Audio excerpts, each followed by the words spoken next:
I hired handymen to fix my house, and one of them silently fell in love with me. Years later, I realized I loved him too. So, I never thought I'd be the one writing something like this. Honestly, if you told me 5 years ago that I'd end up marrying one of the guys who came to fix my house, I would have laughed you out of the room. But life is weird, unpredictable, and sometimes heartbreakingly beautiful. Let me take you back. A few years ago, I finally caved and hired a group of 3 handymen to work on my house. It was a big 4-week project, repairs, renovations, the whole deal. My house was basically a construction zone, and so was I. I was completely drained during that time. Sleep-deprived, stressed, looking like I hadn't brushed my hair in days, walking around in baggy sweats and oversized shirts with coffee stains on them. The kind of look where you wouldn't expect anyone to notice you, let alone look at you that way. But one of the guys did. I didn't notice it immediately, but then I started catching his eyes on me when I'd walk past. Not creepy, not invasive. Just this soft, quiet gaze. The kind of look that makes you feel like you're more than the mess you see in the mirror. I brushed it off. I barely spoke to him. I was polite but distant. I mean, why would a man like that be interested in me when I looked and felt like a train wreck? Then one afternoon, something happened that I'll never forget. He came up to me, holding his phone in his hand. He was so nervous I could practically hear his heartbeat. His hand was shaking as he turned the screen toward me. On it was a typed-out message. "Would you like to hang out sometime? You're so cute." I swear, my jaw almost hit the floor. Me? Cute? In this state? I didn't know whether to laugh, cry, or just melt into the floor. I could barely process what was happening. All I managed to say was, *, but after the work is finished. *. He nodded, smiled a little, like he had just been handed the greatest gift in the world, and walked away. After that, I noticed him working differently. He put more effort into the job, stayed focused, paid extra attention to details. I could feel something shift between us, even though we barely spoke. Those 4 weeks felt endless and fleeting at the same time. My house was chaos, plastic sheeting everywhere, tools scattered in corners, floors covered in fine layers of dust no matter how often I swept. But the real chaos was inside me. I kept telling myself not to think about him. He's just a handyman. He's doing his job. He'll be gone in a few weeks and you'll never see him again. But the more I tried to shut it down, the more aware I became of him. I noticed the way his hair curled slightly when sweat dampened it at the edges of his hard hat. I noticed how carefully he handled fragile things, like he respected the space he was working in. I noticed the small smiles he gave the other guys when they joked around, even though he rarely joined in. And most of all, I noticed how different he was when I was nearby. Sometimes I'd walk into the kitchen to grab coffee, and I'd see him straighten up quickly, like he wanted to look more presentable. Other times, I'd catch him sneaking glances when he thought I wasn't looking, his eyes darting away the second mine met his. It made my stomach flip in a way I hadn't felt in years. Still, I told myself it was nothing. Just silly chemistry, nothing real. But then the last day came. The house looked transformed, fresh paint, new shelves, things fixed that had been broken for years. The 3 of them were packing up, tossing tools into their truck, joking about grabbing beers after. I hovered by the doorway, pretending to admire a newly fixed cabinet handle, but really? I was waiting. The first 2 guys shook my hand, gave polite goodbyes, and headed out. He was the last one. He walked past me slowly, his bag slung over his shoulder. For a second, I thought he was just going to leave, and a pang of disappointment hit my chest so sharply I almost gasped. But then, he stopped. He turned to me, nervous smile tugging at his lips, and rubbed the back of his neck. "So," he started, his voice soft, almost swallowed by the empty hallway. I felt my throat go dry. I remembered the message on his phone. The trembling hands. The courage it must have taken to even show me those words. So I echoed, forcing myself to meet his eyes. "About that message you showed me." He froze. His whole body went rigid. His fingers tightened around the strap of his bag. "Yeah," he asked, his voice barely above a whisper. I could feel my own heart hammering.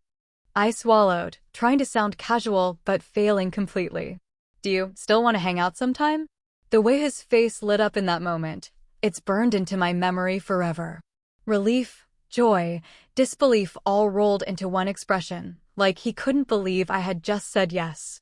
He nodded quickly, almost too quickly, like he was afraid I'd take it back if he hesitated. Yeah, yes, definitely. Whenever you're ready. And just like that, something inside me shifted. My house was finished, but maybe something new was just beginning. I'll be honest with you, Reddit. The days between that goodbye and our first date felt like being a teenager again. I hadn't felt butterflies in years, but suddenly I was back in high school, lying awake at night replaying every glance, every half smile, every word. After they finished the work, he texted me the next day. Just a simple asterisk, hey, it's me, the nervous guy with the phone grinning face with wet. When would you like to hang out? Asterisk. I must have stared at that message for a solid 20 minutes. My stomach was doing somersaults. I typed and erased at least 6 different replies before finally settling on. Asterisk, this Saturday? Something casual. Asterisk. He responded almost immediately. Asterisk, perfect. I know a place. Asterisk. I didn't know what to expect. Saturday rolled around, and I was a wreck. I stood in front of my closet like it was the final boss battle of my life.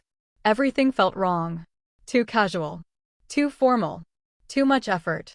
Not enough effort. Finally, I just picked jeans, a soft sweater, and boots. Simple. Me. When he showed up to pick me up, he was adorable.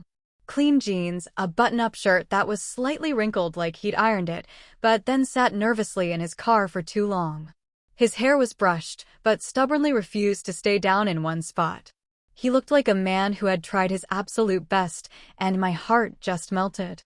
He opened the car door for me, which I hadn't experienced in years, by the way, and we drove to this little diner tucked away in the corner of town. It wasn't fancy, not even close. Vinyl booths, neon signs that buzzed faintly, the smell of fried food clinging to the air. But it felt, right? Comfortable. Like the kind of place where you could really talk. Asterisk. And talk we did. At first, it was awkward, stilted small talk about the weather, about how much better my house looked, about his job. He stirred his coffee nervously, tapping the spoon against the cup. I fidgeted with the sugar packets. We were both so scared of messing it up. But then something shifted. I asked him what got him into handyman work. His face softened, and he started telling me about how his dad had been the kind of guy who could fix anything. He wasn't around much when I was a kid, he admitted, but when he was, he'd show me little things. How to patch a wall, how to fix a leaky pipe. I guess I held on to that. Then he paused, looking down at his hands. I know it's not glamorous.